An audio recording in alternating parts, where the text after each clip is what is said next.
Coming up, an interview with an 80s icon about his number one hit that has one of the funniest misheard lyrics of all time. As a kid, I botched it up all the time until I was corrected. Also, a lot of people don't realize it's actually a cover song. This song is a cover song originally written and recorded by one of the most successful groups ever. The original singer says he didn't think the song was commercial at all, so it was destined to be a deep album cut, something he put on side 2 of their 1980 album. A few years later, another artist saw its commercial potential, took it all the way to number 1. Story is coming up next in the interview on Professor of Rock. Hey, music junkies, Professor of Rock, always here to celebrate the greatest artists and the greatest songs of all time. You know, if you want the straight stories behind rock's legendary hits, make sure that you subscribe below right now. Make sure to click the bell so you always know when our new interviews are dropping. We have some really good ones coming up. I've been crazy interviewing lately. Also, check out our exclusive content on Patreon and our latest merch. Get a Professor of Rock logo shirt below. So I'm excited to bring you yet another episode from our series, Revelations. This is where featured artists go deep on their greatest songs and their greatest albums. Stories you really won't find anywhere else. You know, sometimes an artist can write a song and really be too close to it to recognize its hit potential. That's exactly what happened when the 1985 number 1 hit Every Time You Go Away by multi-platinum artist Paul Young came about. Every Time You Go Away, that was written years before by Daryl Hall, and it was recorded by all-time duo Daryl Hall and John Oates.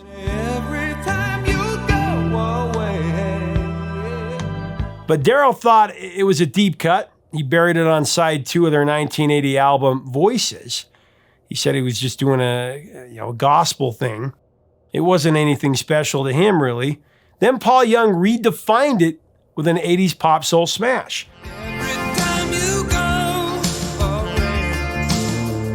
But his number 1 success, it didn't leave Daryl Hall with any regret, really. He credited Paul Young with tapping into the commercial potential that he himself hadn't seen when he wrote it. Actually, Daryl Hall would say, and I quote, "I never thought of it any other way than the way it was until Paul Young did it. I was just doing a kind of gospel soul song. That was all I had in mind for it. I was really surprised to hear the production they did because it kept the elements, but it commercialized it. Made it sound like a pop record." End of quote. Paul Young released it on his 1985 album, The Secret of Association. His cover had a really diverse combination of a lot of different things. Echoed piano,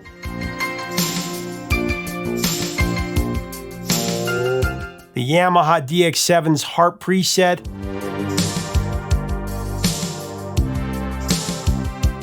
the distinctive fretless bass of the great Pino Palladino, as well as a choral electric sitar, and Ovation Spanish acoustic guitar.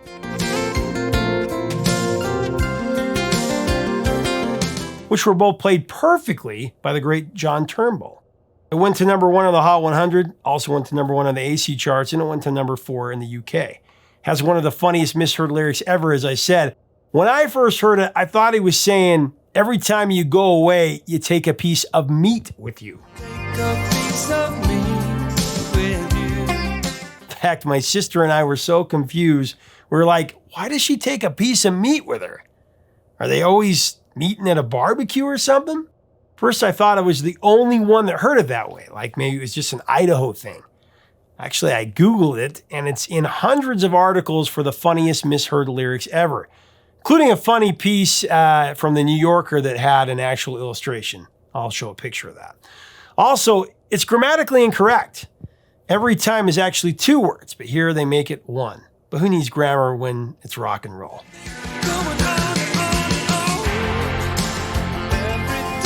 So coming up next, the great Paul Young is going to tell us the story of coming upon this song and, making it a smash, what he added to it. As we start the interview, I do want to recognize our awesome sponsor, Zenni Eyewear. So anytime you're in need of a new pair of glasses, you always want something that's going to enhance your look. Look no further than Zenni. They have the latest styles, including transition lenses and top-performing progressives. They also have the best features, the best quality for the lowest price point. Click right here on the info button to get 80% off regular retail prices. Do it today. Here's Paul Young.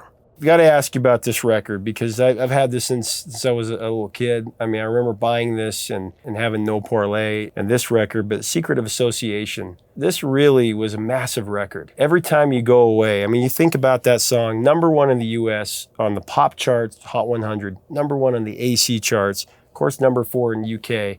But this was a song that Daryl Hall had on Voices in 1980.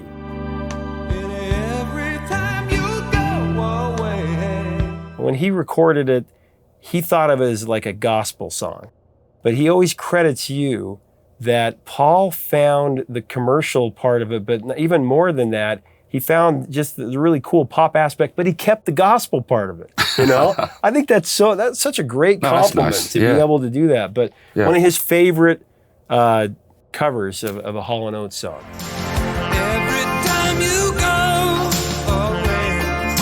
What do you remember about finding that song? Because I read that a publisher sent it to you. Yeah. And so I gave credit to the publisher for many years for finding that song. And I'm going to tell you Playhouse Down, I think, were both on the same cassette. It actually turned out that there was an old Q-Tips fan who was temping as a secretary.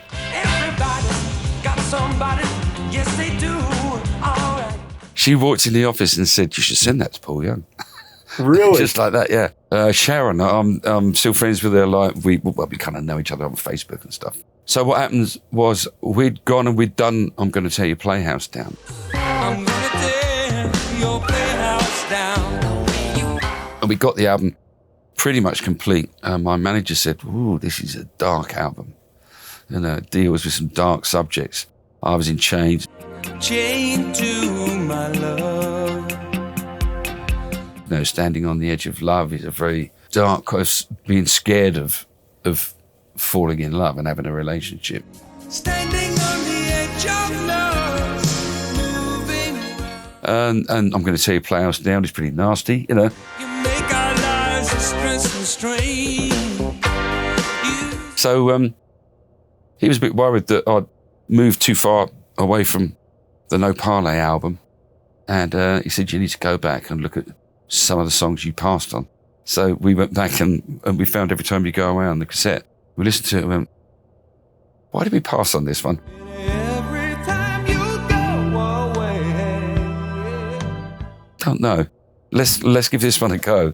And so we did the structure the same as ever, you know, a bit of a drum machine, a bit of keyboards.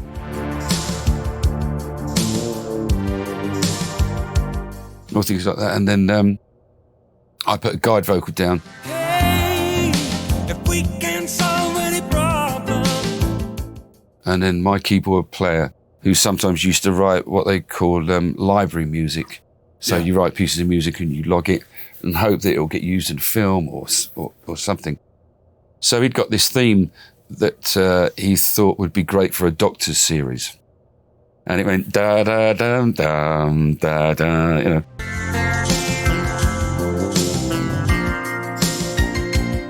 And he said, it'll fit exactly over these chords. And he said, I'm going to give you my Doctor's theme. and he used to go, that's what made it a hit. It was my Doctor's theme. You know? He used to come back and say that all the time.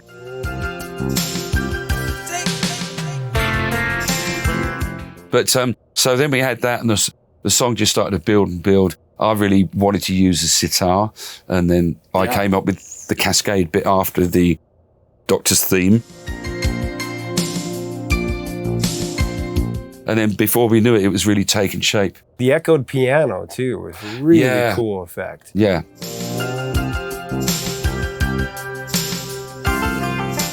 It's a whole series of parts. You've got da-da-da-dum, da-da, and then you've got ba-ba-bang, da-dum, da-da-da. And they're all taking these little parts, and the bass is in the other gaps, you know. What are you saying there? I've always wondered because... You know, we didn't have the lyrics, the take it, or, you know. That's exactly what I'm saying. That's what I thought you were saying. Because he's played the riff once, and I'm saying, do it again. It was something that I did on one of the first vocal takes, and they really liked it, so they left it in. And it's funny because as a kid, when I first heard it, I was like, this is a great song, but Why is he saying every time you go away, you take a piece of meat with you?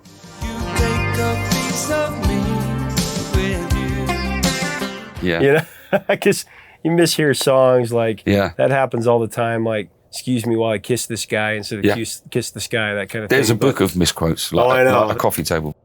It was such a great song, and harken back to emotional vocal too. I mean, you really just, you tapped into something there that was tremendous. We've got everything going on. Do you remember what you were thinking when you recorded the vocal? Because it's just a little bit different than anything you'd recorded. Yeah, I was just putting myself into it like an actor would when he's got a part to play. So I'm putting myself in the role of feeling that sort of pain every time someone goes away. And there's always that little hint of, oh, they're going away, you know, what if they meet somebody else? And you know, all those kind of things, that slight little worries that you have, you know, when a partner goes off and you're not there.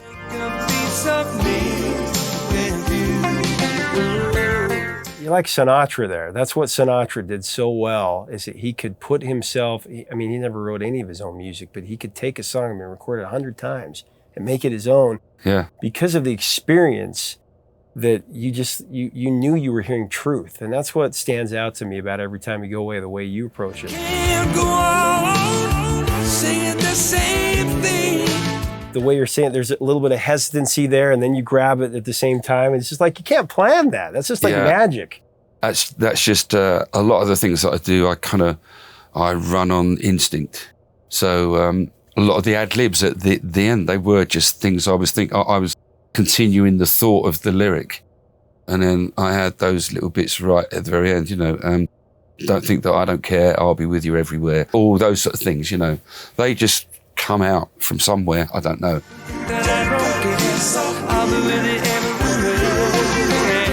Because I'm still in the thought of the song. And the Spanish acoustic too, John Turnbull. Yeah. What That was the other thing. I love nylon string guitar. I really wanted to put that on, but he constructed this lovely solo that is almost like you can sing it, because it's a melody on its own. That da da da da da da da da dum ba da da da da da da. It's a melody on its own, you know. It is.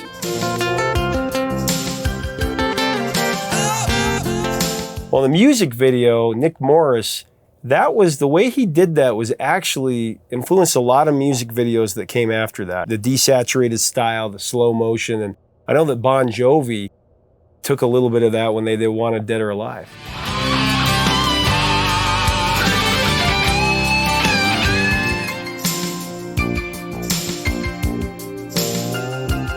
Really cool music video. But back to Daryl Hall, you got a chance to sing an extended version with him in '85 in New York. Yeah, we did. What do you remember about that?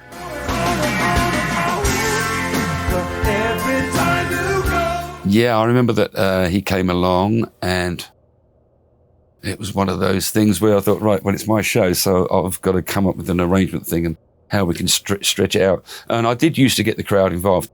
And I said, you know, that we should maybe, let's do it, and I'll take the left side, you take the right side. I'll get them to sing, then you get them to sing, and we'll get a little bit of rivalry going on. So we did all that stuff, and I'm thinking, am I telling a grandmother to suck eggs here? You know, it's like, how could I be? He'd been on stage much longer than I had. After we did that, there was a little party at the club where we went for drinks afterwards, and he was next to me in the urinals, and he said, "I've got you now, Oates Redding, Joe Tex."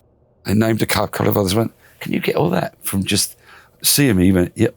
That is pretty sharp. Well, you've sang it live with a few heavy hitters, Elton John and George Michael, which we mentioned, but also Billy Joel and Bonnie Raitt at Farm Aid. That was probably pretty cool.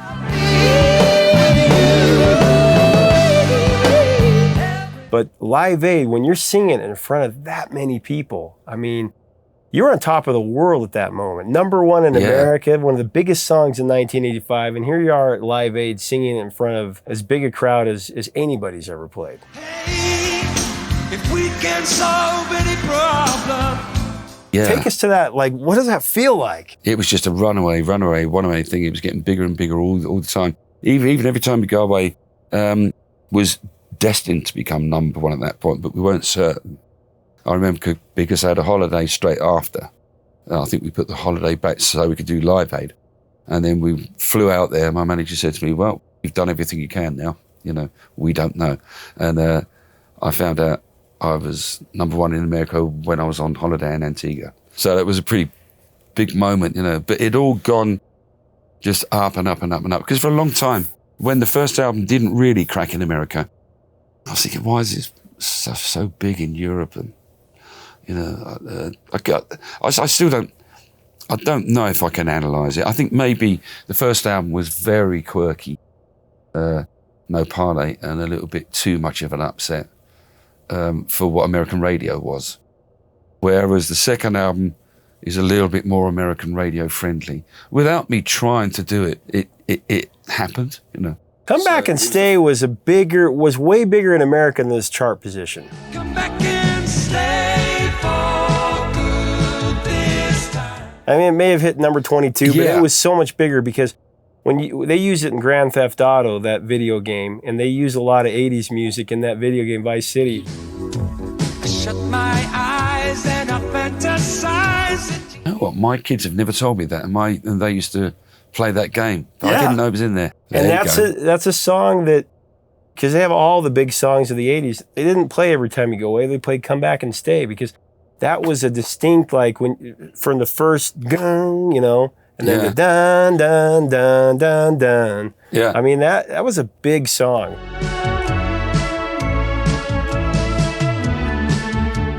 That is strange because it seems to be getting a bigger response with me going around America this time round than I remember it getting before. The other thing on Every Time You Go Away to end on is that it has some great covers. Have you ever heard Trace Adkins? Every time you go away. Clay Aiken, of course, covered. Every time you go away. Of course, they covered it because you brought the song to the forefront, you know. I know it comes a lot on these X Factor songs and all this kind of thing. So I know it's done 2 or 3 times on because it's one of those songs that people want to sing because it brings out that emotion. But Gloria Gaynor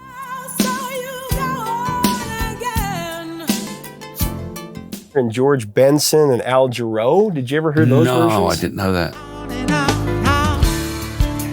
Every time you go. There's actually Al Jarreau and George Benson together. I mean, come on. Oh, I'm going to have to hunt those out. But the Grammy nominations for Song of the Year and Best Pop Vocal, I mean, that doesn't say you've made it in America. Especially in that moment, that was a very competitive time in American music. There was a lot Michael of great Jackson music around. and Bruce Springsteen and George Michael with Wham and all those kinds of things, and Janet Jackson coming out, Whitney Houston, all that kind of stuff. And here you are, Song of the Year, Best Pop Vocal. I mean, just incredible. Yeah. Every time you go away. Paul, looking back on your life, your personal life and your career, what are you most grateful for? I'm a man of simple pleasures. So the one thing I'm happiest in my whole life is that I'm still doing it. I can feel your body move.